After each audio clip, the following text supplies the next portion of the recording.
जिस समय इसका समय आएगा उसी समय भयानक घटना रूप बन जाएगा, ये रोग रूप बन जाएगा, किसी की भी बुद्धि में बैठकर आपका अहित करो। बड़ा विचित्र स्वरूप है। कोई पूछ रहा था कि भाई भगवान के यहां तो बहुत नरक भोगवाएं फिर यहां जन्म दें और कष्ट दें, ऐसा एक पाप कर्म है? अगर इस सृष्टि में भारत में तुम एक कोई पाप कर्म तुम्हारा प्रकाशित हो जाए, एक हिंसा की, एक व्यभिचार किया, एक छेड़ा, तो उसकी सजा देख लो जाके कानून में।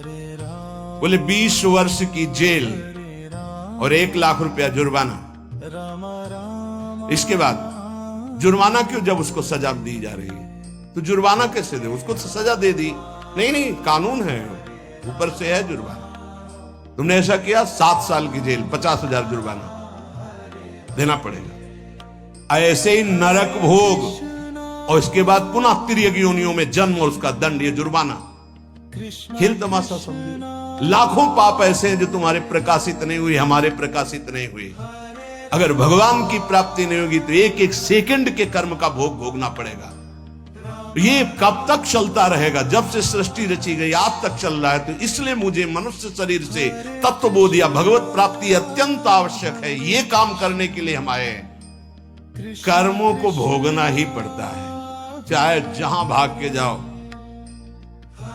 किसी ने प्रश्न किया था कि आपने कहा देवराज इंद्र ने अहिल्या के साथ गलत व्यवहार किया, तो आपने ये नहीं बताया उसको दंड क्या मिला।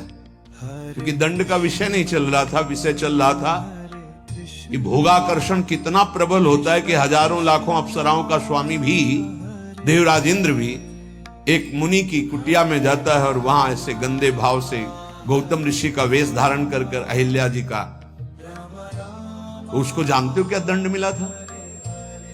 उसको 1000 भग हो जाए तुरंत साफ मिला था। तुझे भग से, भग माने योनि, तुझे योनि से बहुत प्यार है, तू देवराज इंद्र है, तू जो चाहे कर सकता है, तो देख मैं अभी तुझे दंड देता हूं। गौतम ऋषि ने कहा सहस्त्र भगधारी हो जा। पूरे शरीर में हजारों योनियां हो गई और हर योनि से महान दुर्गंध। अब बैठ त्रिभुवन पति बन करके चरणों में लौट गए। 1000 योनि पूरे शरीर में, योनि योनि और दुर्गंध युक्त घृणास्पद घोर नर्क, समझो घोर नर्क। चरणों में गिर गए। महाराज त्रुटि हो गई, आप भगवत स्वरूप ऋषि हो, आप बड़े दयालु, बहुत विनय की। तब का भोग तब तक जब तक भगवान रामावतार में नहीं आते। जब श्री राम अवतार लेंगे तो उनके दर्शन के लिए ब्रह्मादि सब देवता उपस्थित होंगे, तू भी उपस्थित होगा। तब यही भग 1000 नेत्र रूप में परिणित हो जाएंगे। ये दंड मिला था। तो जानते हो सिंहासन में बैठने से शर्म आती थी और महल में रहते थे अमरावतीपुरी में, निकलना मुश्किल था क्योंकि 1000 भग खुला उनके शरीर में बने हुए थे। कर्मणों गहनो गति, गहन है कर्म की गति, भोगना पड़ेगा। एकमात्र श्री भगवान क्षमा कर सकते हैं, दूसरा कोई नहीं। आम त्वाम सर्वपापेभ्यो मोक्षयिष्यामि मा शुचा। कामना जब उपासक के अंदर होती है तो ना चाहते हुए भी उससे पाप कर्म हो जाता है। विकर्म से बचना है तो काम कामना वासना मन ते अति कर दूर। राधा राधा राधा, पर है बहुत कठिन, बहुत कठिन है। कामना के त्याग के बिना ये निषिद्ध कर्म, पाप कर्म, विकर्म, इससे बचा नहीं जा सकता। गहनो कर्मणो गति, कर्म की बड़ी गहन गति है। कौन सा कर्म बांधने वाला है, कौन सा कर्म मुक्त करने वाला है, इसका निर्णय करने में सब समर्थ नहीं है। जो भगवान में चित्त जोड़े हुए या स्वरूप बोध है, वही उन्हीं के द्वारा निर्णय माना जा सकता है। ये बड़े बड़े विद्वानों में भी गलती हो जाएगी निर्णय करने में। निर्णय में 2 ही समर्थ हैं, या तो भगवत प्रेमी महात्मा या ब्रह्मबोध संपन्न ब्रह्म ऋषि। कर्म क्या है समझ गए? कोई भी कर्म करने के पहले जो फल आकांक्षा से प्रेरित होकर शास्त्र सम्मत किया जाता है उसे कर्म कहते हैं। अकर्म क्या है? जो तत्वबोध प्राप्त महापुरुष हैं, निर्लिप्त हैं, ममता रहित हैं, आसक्ति रहित हैं, उनके द्वारा हुआ कर्म अकर्म हो जाता है। वो फल नहीं देगा, वो बांधने वाला नहीं। विकर्म क्या है? जो कामना बढ़ी हुई मनमानी पापाचरण है उसे विकर्म कहते हैं, और ये बहुत भयावह है, ये दुर्गति का कारण है। इसी से नाना प्रकार के दुख भोगने पड़ते हैं। श्री भगवान कह रहे हैं जो कामना से कर्म होते हैं वो कामना अधिक बढ़ जाने पर केवल पाप होने लगते हैं। जैसे धन की कामना से कर्म शुरू होते हैं, फिर धन की जब ज्यादा इच्छा हो जाती है तो बेईमानी, चोरी, हिंसा, छल कपट, इसके करने में कोई भय नहीं रह जाता। अकर्म हमारे कर्म हो जाए ये बहुत जरूरी है। अकर्म, उसके दो ही उपाय हैं, या तो निर्लिप्त, फलासक्ति रहित, ममता रहित, ये तो स्वरूप बोध महापुरुष में होता है। तो एक सरल उपाय है, अपने शास्त्र सम्मत कर्तव्य कर्मों को फलेच्छा का त्याग करके श्री भगवान को समर्पित कर दो। राधा राधा जपो, नहीं बहुत यहां जो भी करोगे उसका दंड मिलेगा। महाप्रभु हरिवंश चंद्र जी कहते हैं, जैसी हरिवंश नरक गति दुर्भर, यम द्वारे कटियत नक छीके। छींक दिया उसका भी है, कहां छीका, किस जगह, अंगुली उठाई किस लिए? एक एक चेष्टा का तुम्हारे कहने से थोड़ी होगा। अरे कहीं कुछ नहीं, ये बावरे लोग हैं, इनको क्या पता है।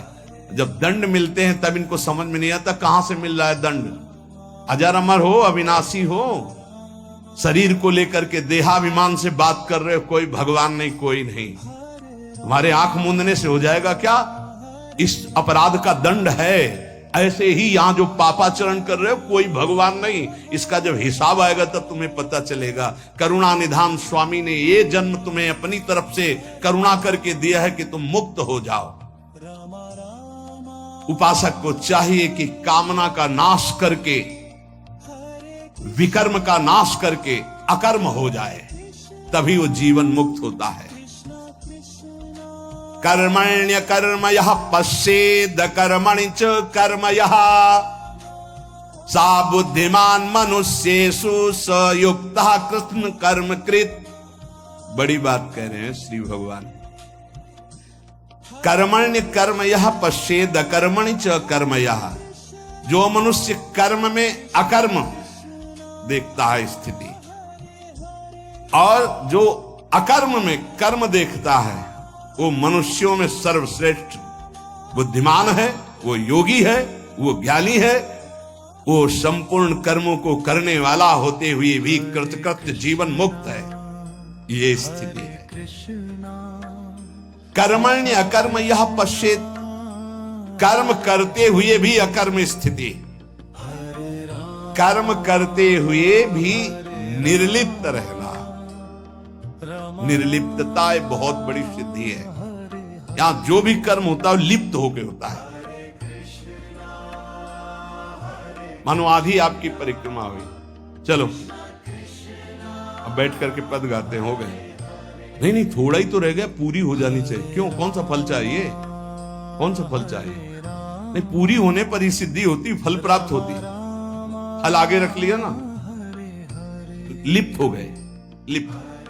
ये इसी तरह सब शुभ से शुभ, बड़े से बड़े कर्म में निर्लिप्तता का मतलब है पूर्ण होना, ना होना, लाभ होना या हानि हो जाना, जय या पराजय, सुख या दुख, सुख दुखे समय कृत्वा लाभा लाभो जया जयो। ये निर्लिप्त स्थिति है।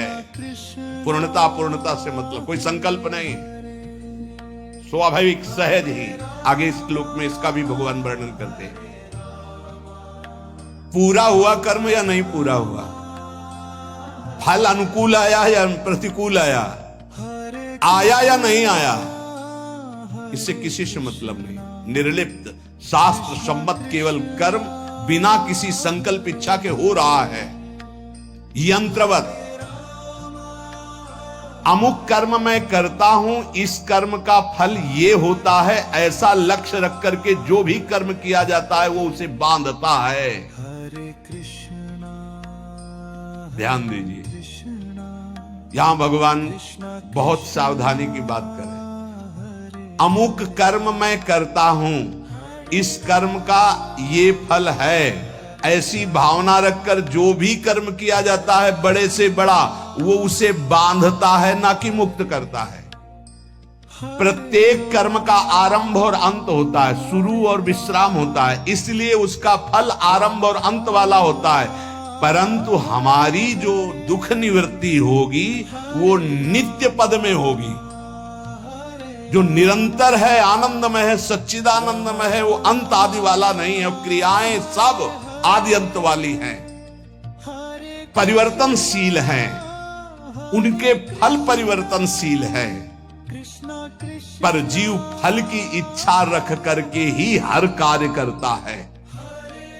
अंदर की बात है, बिना फल की इच्छा किए तुम कोई कार्य नहीं करोगे।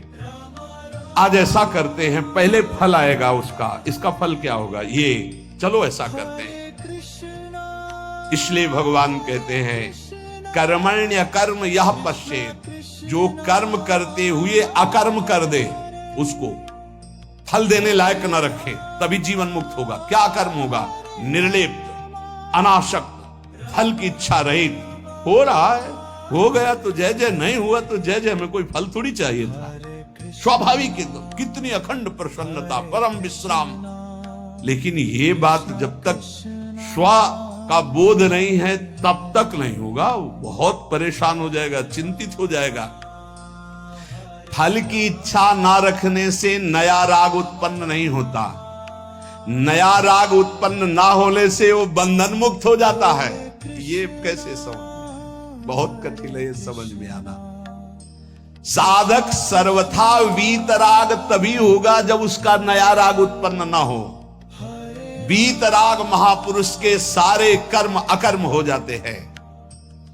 जीव का जन्म, जीव का मरण, जीव को भोग प्राप्ति कर्मों के अनुबंध से होता है, इसी कर्मों के बंधन से। जैसे किसी परिवार में बालक हुआ तो उसमें केवल बालक का ही कर्म नहीं है, पूरे परिवार का साथ में जुड़ा हुआ कर्म है। कोई उसकी मां बना, कोई पिता बना, कोई भाई बना, कोई मित्र बना, कोई पड़ोसी शत्रु पक्ष का भी है जिसकी जलन हुई कि लड़का हुआ है।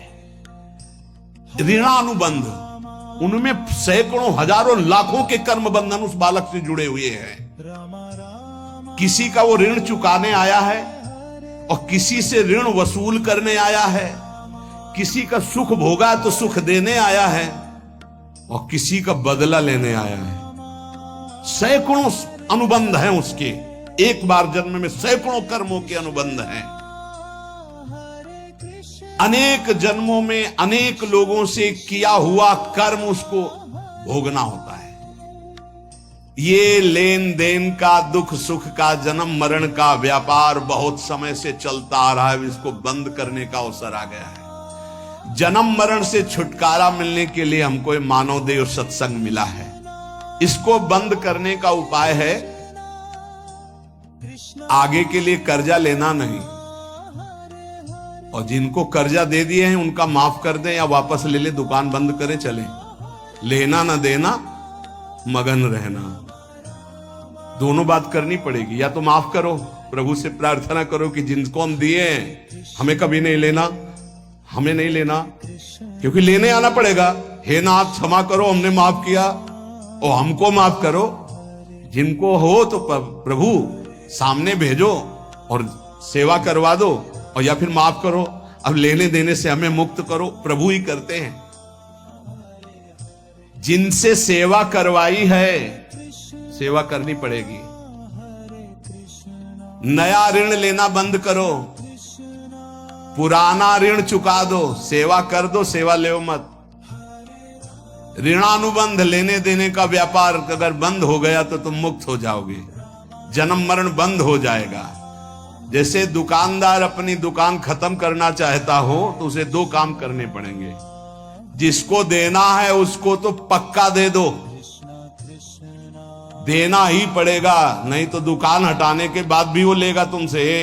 तुम वही दुकानदार हो ना, 100 रुपया लो हमारे, तुमने लिए थे, देना पड़ेगा। लेने में क्षमा कर सकते हो कि हमें नहीं चाहिए, पर देने में आपको देना होगा।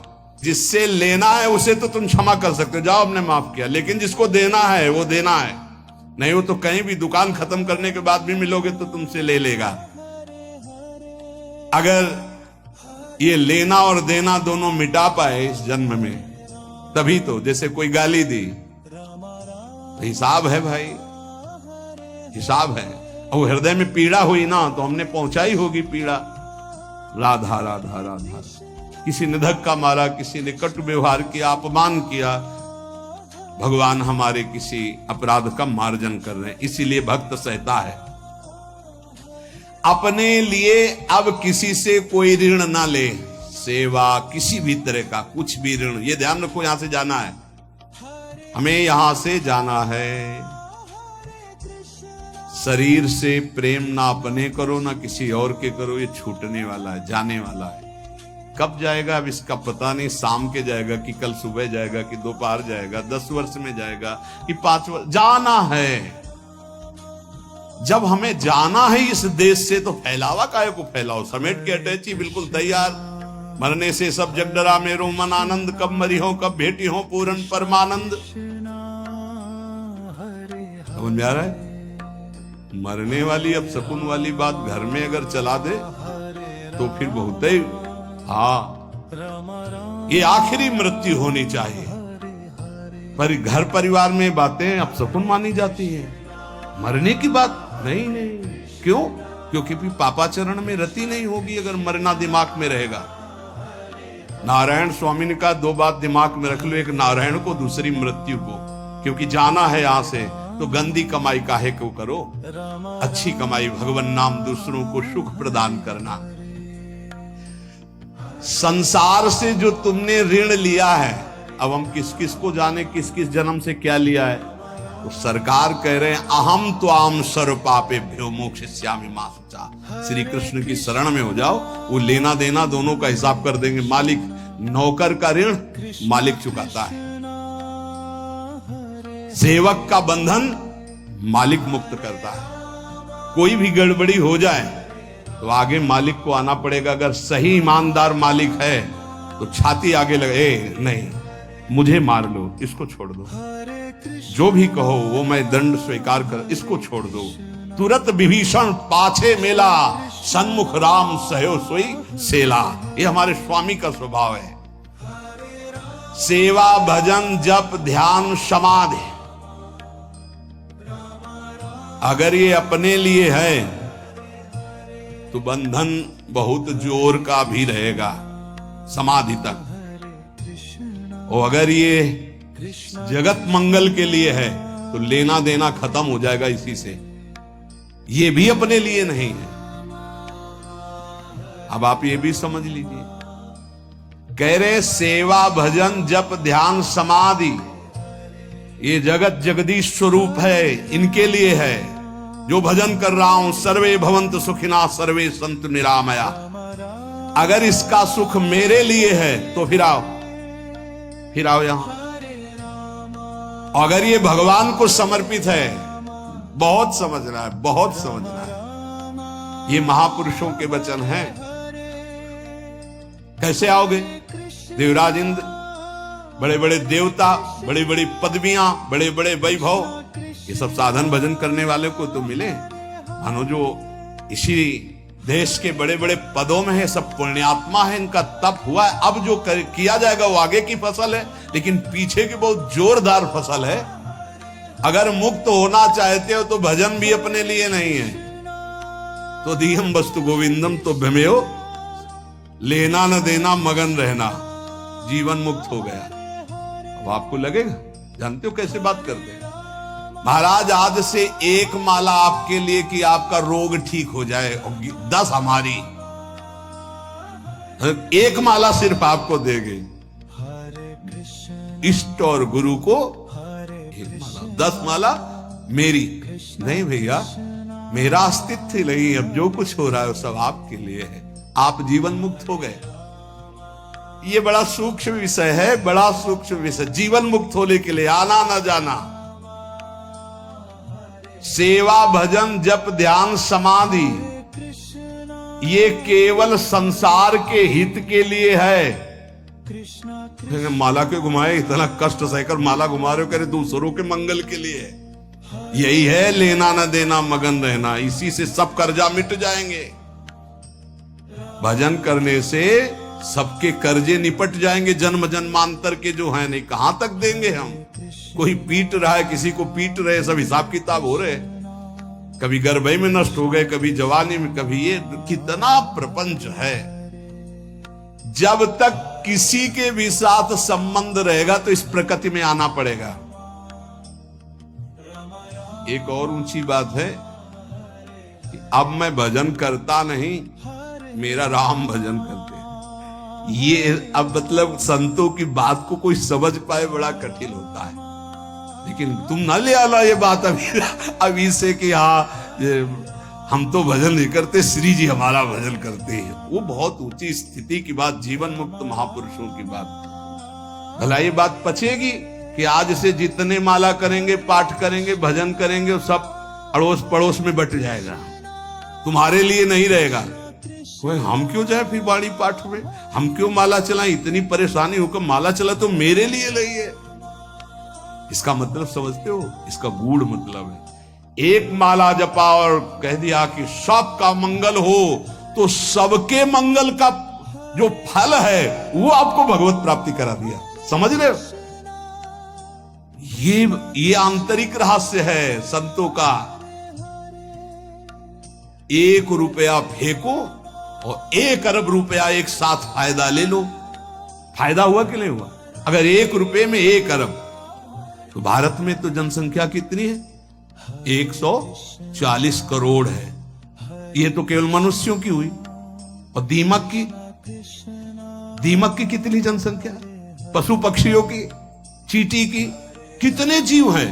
सर्वे भवन्तु सुखिनः। भजन किया, साधना हुई, सर्वे भवन्तु सुखिनः, तो सबका कृपा प्रसाद मिला और वो भगवान को प्राप्त हो गया। समझ रहे हो, भगवत प्राप्ति, सबका कृपा प्रसाद मिला। भूल चूक से लेन देन जिसके साथ हो चराचर जगत में, सबका खत्म, क्योंकि भगवान नाम जप करके सर्वे भवन्तु सुखिनः हम अपना भजन सबको देते हैं। तो उससे क्या हुआ? सबके हृदय में बैठे हुए मेरे आराध्य देव राधा वल्लभ लाल जी मुस्कुरा दिए, हमारा काम हो गया। अब समझ में आई बात? अगर ये ना कहें, कह दे कि संसार के लिए भजन करो, इतना कठिन काम भजन हम दूसरों के लिए करें, हम अपने कल्याण के लिए करेंगे। अपना कल्याण तभी होगा जब सबसे लेना देना खत्म हो जाएगा, और वो तभी होगा जब सबके लिए हम भजन करेंगे। पता नहीं हमारा किससे क्या संबंध का, किस जन्म का कौन सा ऋणानुबंध है।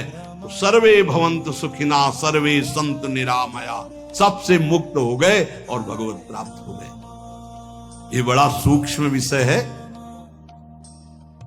जो अकर्मणि च कर्मयः, पहला बताया कर्म करते हुए अकर्म, हमारा कोई फल की आकांक्षा नहीं, जो सत्कर्म हो रहे हैं सबका मंगल हो। अकर्म ही है वो उसे फल नहीं दे पाएंगे, उसे बांध नहीं पाएंगे। अब यहां कह रहे हैं अकर्मणि च कर्मयः, कोई कर्म नहीं कर रहा पर उसमें कर्म देख रहा है।